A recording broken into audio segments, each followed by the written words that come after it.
Hi, I'm actor Ian Champion, and welcome to History of Horror Cinema, my personal podcast tour of the good, bad, and the ugly of horror movie history. If you like what you hear, please don't forget to hit subscribe. Sympathy for the Devil, also known as 1+1, 1968. In 1968, radical French film director Jean-Luc Godard wanted to create revolutionary art in cinema. He had already developed a style that threw out conventional linear narrative and cinematic technique, and now he wanted to incorporate rock music into his societal critique by showing the link between political power and that of the rock star. At that time, in early 1968, Paris had been besieged by youth riots, black power was on the rise, and the Vietnam War was escalating. The most potent rock bands of the period were the Beatles and the Rolling Stones. Godard approached the former, wanting John Lennon to play Russian revolutionary Leon Trotsky. Their meeting, far from inspiring Lennon, confused him about the project's real intent, so he pulled out. When Godard criticized the band in public for their lack of political engagement, Lennon hit back, "Dear Mr. Godard, just because we didn't want to be in the film with you, it doesn't mean to say that we aren't doing any more than you." The director then moved on to the Stones, which promised a more genial reception. "I've seen all his pictures," enthused Mick Jagger of Godard. "I think they're groovy." They allowed Godard the unique privilege of filming them in the studio, creating one of their most famous revolution-tinged songs, Sympathy for the Devil, originally called The Devil Is My Name. This was the band's return to blues form after the psychedelic misfire of Their Satanic Majesty's Request. Godard's title for the film project would be 1+1. His idea was to combine the work of two influential movements of the zeitgeist in one film.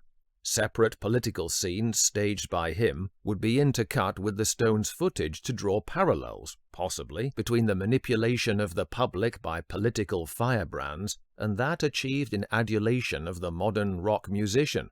Unfortunately, the idea was nouvelle vague in theory and almost ruinously vague and pretentious in execution. Watching the film at home is sadly the only way to enjoy it, as it's best to speed through the dreadful fake posturing of the air-punching student Marxist politics. Godard filmed actors in the apt environs of a junkyard, featuring an actor quoting controversial Black Power leader Eldridge Cleaver, arrested on suspicion of rape at that time, as well as Hitler. 3 young ball-gowned women are machine-gunned as symbols of the luxury-ridden establishment. Cleaver's soundbite is used portentously. "We're going to get our freedom," or "No one, but no one, is going to get any peace on this earth." The only peace is to fast-forward through Godard's half-baked juvenile agitprop nonsense to get to the good stuff. What gives the film real value is the fascinating fly-on-the-wall window into the genesis of the Rolling Stones song over time, especially to fans of the group, hence my seeking it out some years ago. We see Sympathy begin life as a calypso tune of all things. Jagger, Richards, and Jones strum the basic chords. Mick, dressed in a glam white kaftan, picks his way through an early version of the lyrics to an opening, blocky, percussive lilt that turns into Hammond organ accompaniment. Some word changes would later be made. Here he sings of how the SS raged, rather than the finished version's blitzkrieg. It's all very relaxed and conducive to creativity.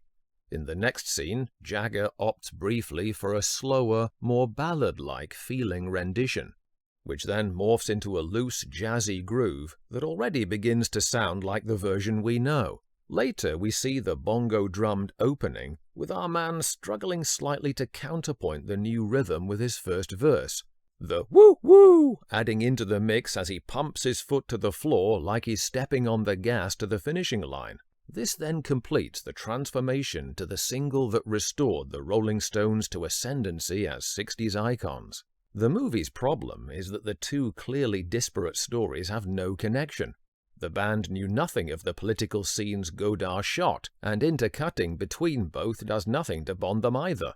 It just interrupts the intriguing musical work with pretentious waffle. Secondly, Godard's idea was not to show the final scene of the Stones playing the finished version of the song. Instead, he wanted audiences to just see the work-in-progress footage of them in mid-invention.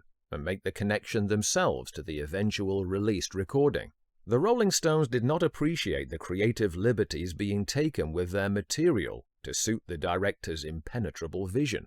Nor did Godard's producer Ian Quarrier, whose eye was on storming the box office, not the barricades. A premiere was scheduled for November 1968. What Godard didn't know was that Quarrier took the bold step of re-editing the film to include the finished version of Sympathy and to change the title to that of the song for the extra commercial boost. Godard tried to present his cut of the film outside, but fans did not vote with their feet. He lambasted the group, as he did the Beatles, but with the added charge of racism, insisting they were being unfair to the black people. Mick Jagger saw through this ludicrous claim of pretended alliance. "I don't think Godard understands anything about black people. He's such a fucking twat."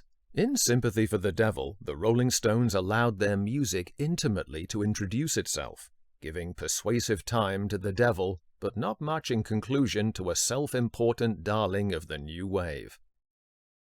Thanks for listening. If you like what you hear, please don't forget to hit subscribe.